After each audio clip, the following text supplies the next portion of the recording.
There's a bunch of crazy stories written by the Brothers Grimm. And now you're gonna learn all about them, listening to the Brothers Dim. Students and scholars, friends and relations, welcome to the Brothers Dim podcast, in which we discuss the stories of the Brothers Grimm. Today, we will be talking about story number 30, The Louse and the Flea, a perfect story, I think, to jump back into things after our small break, a break which we had for two reasons. One, it was the holidays. The second was Amanda got COVID, but my kid and I did not, which meant effectively it was just the kid and I on our own. So I had nothing left to give. Were you unprepared for this event? I was unprepared for Amanda getting COVID. Yeah, it was a whole thing, but I digress. You know, it all worked out well. I think it was more, if Amanda had been going on a business trip, I would have had some time to prepare as opposed to just like, no more wife. Surprise. Now you are the only person taking care of this kid, and I was working, so it was. Oh man, it's a whole bunch of things. Anyways, it all worked out though. Hooray! But we took a holiday from the podcast. But I'm happy to be back. As am I. And it is an even numbered story. So, Mike, would you be so kind as to take us through story number 30, The Louse and the Flea? It would be my absolute honor, because this instantly became my now favorite story of the 30 we've done so far. That's so interesting to me. I mean, go through it and we'll talk about it. But I read, I was just like, what the fuck did I just read? What happened? And that's why I love it. I'm sure. Okay. Okay. Anyways. Okay. Yeah. Story number 30, The Louse and the Flea. Buckle up. So this one is told largely in verse, with a refrain that's repeated each cycle with a new line added. You know, it's similar to, like old camp songs, that kind of thing. Farmer in the Dell? No, like The House That Jack Built. Oh, right. Because they add. Okay. Yeah. Yeah. So a louse and a flea live together, and they're brewing beer in an eggshell. Yeah. That was real quick. That was the thing that made me laugh. I was like, yes, I was so stoked for this story, and I'm just gonna read it real quick. A louse and a flea kept house together and were brewing beer in an eggshell. I was like, oh man, this story's gonna be awesome. I mean, you work with the tools you have, right? Yeah. Okay. Anyways, I apologize. They're brewing beer. Yeah. So they're brewing beer in an eggshell, because that's what you got. The louse falls in and burns herself, and the flea starts screaming, which that was the first line that made me laugh, believe it or not. The little door asks the flea why the flea is screaming. The flea says, because the little louse has burned herself. So the door decides to creak. The little broom asks, why are you creaking, little door? And the door answers, have I not reason to creak? The little louse has burned herself. The little flea is weeping. And thus begins this chain, starting with the door, moves on to the broom sweeping, the cart running, the garbage heap burning, and the tree shaking. A girl comes along with a water pitcher. Upon asking the tree why it's shaking, gets the whole story and decides to break her pitcher. The spring that she's going to be getting the water from asks why she broke the pitcher, and she gives the whole complete tale at this point, which is, have I not reason to break my pitcher? The little louse has burned herself. The little flea is weeping. The little door is creaking. The little broom is sweeping. The little cart is running. The little heap is burning. The little tree is shaking itself. So the water spring decides to flow violently and drowns the girl, the tree, the garbage heap, the cart, the broom, the door, the flea, and the louse. The end.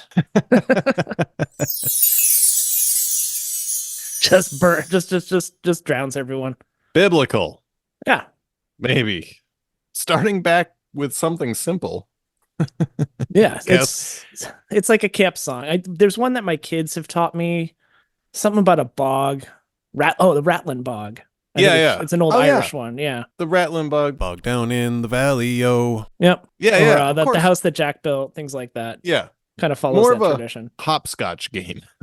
Yeah. Than a story. Less a fairy tale. You know what? It's funny. So I read this story, and it's so short, and some of Grimm's is short, but it is so dense that you actually get. We can talk for 20 minutes about 3 pages.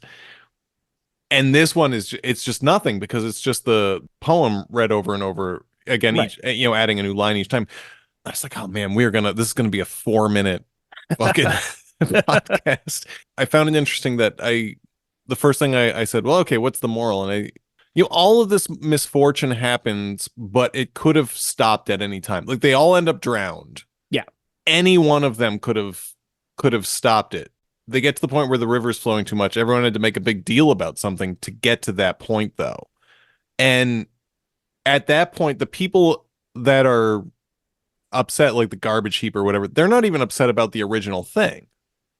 Right. Like the louse burns itself, the flea starts screaming and won't shut up, and that starts everything else. But I guess the moral, in my opinion, would be, I guess, don't panic, because panic only makes things worse, and then it causes other people to panic, and then down the line, people are panicking about because other people are panicking.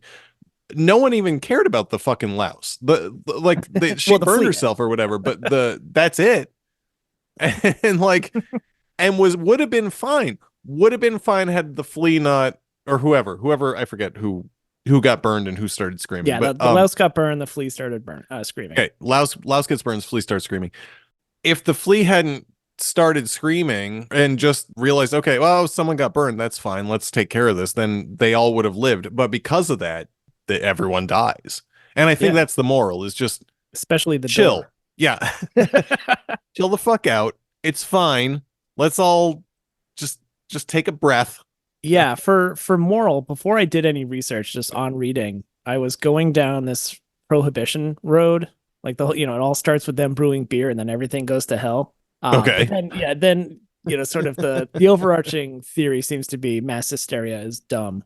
Yeah. And that would have prevented all of this. If at any point in the chain somebody was just like, you know what, I don't need to creak just because the flea is screaming. It's interesting that you Little went Kurt down doesn't need to run in circles.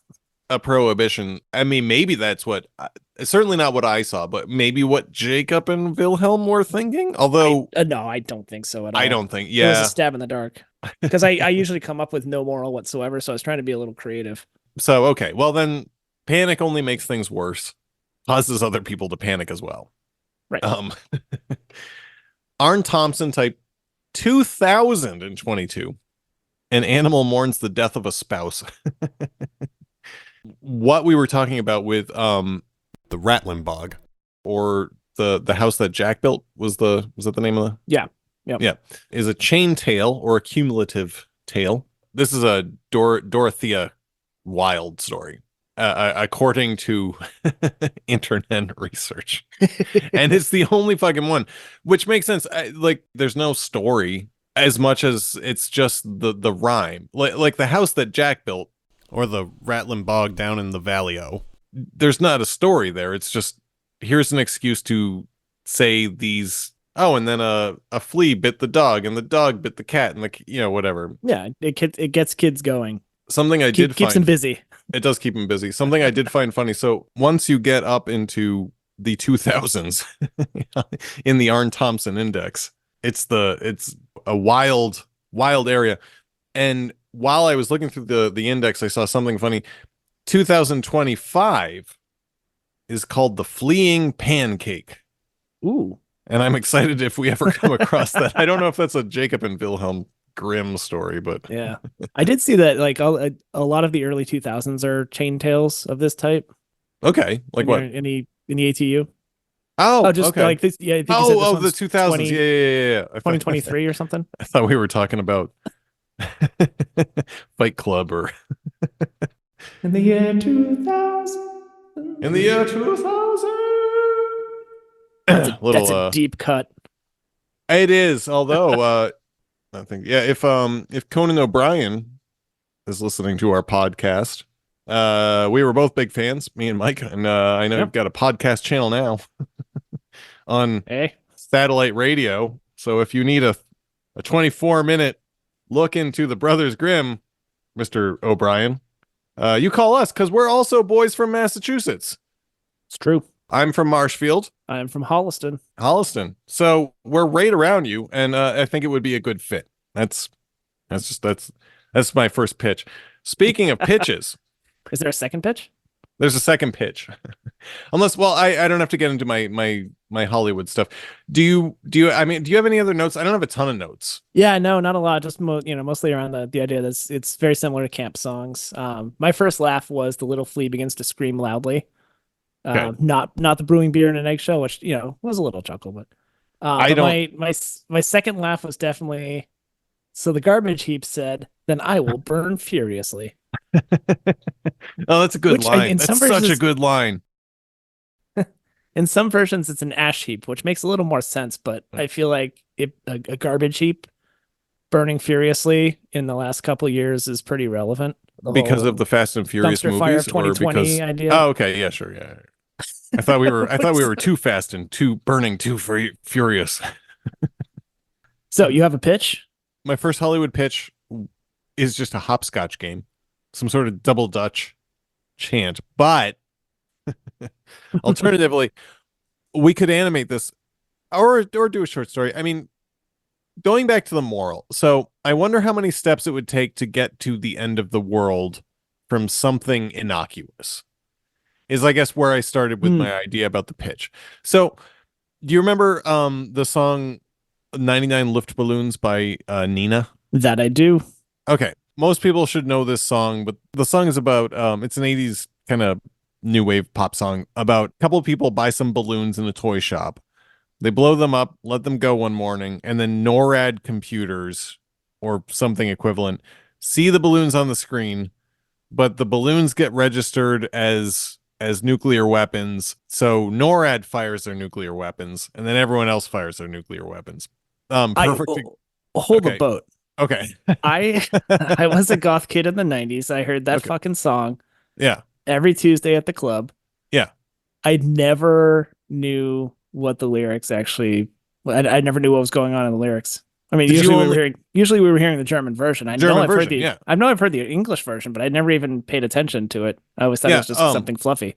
Back at base, bugs in the software flash the message something's out there, floating in the summer sky as 99 red balloons go by. Wow. Yeah, that's 100% what that's about. It was, it's one of the many 80s songs about okay, we've got everyone's got 5,000 nuclear weapons pointed at each other. We can destroy the world if we want, but what if the computer goes wrong?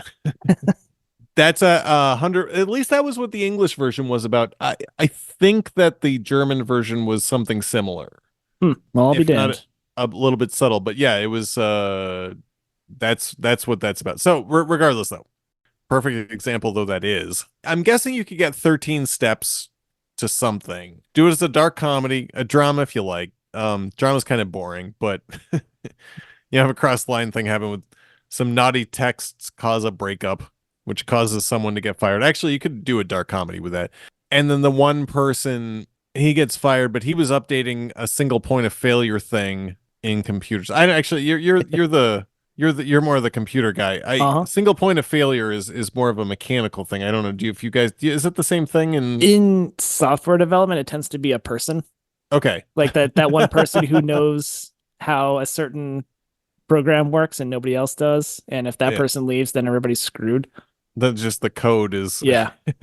So it's the hit by a bus problem. But I think you could get from that. You could get from something like someone stepping on a Lego in the morning or something to total thermonuclear war. And I think it would be interesting to explore the 13 steps.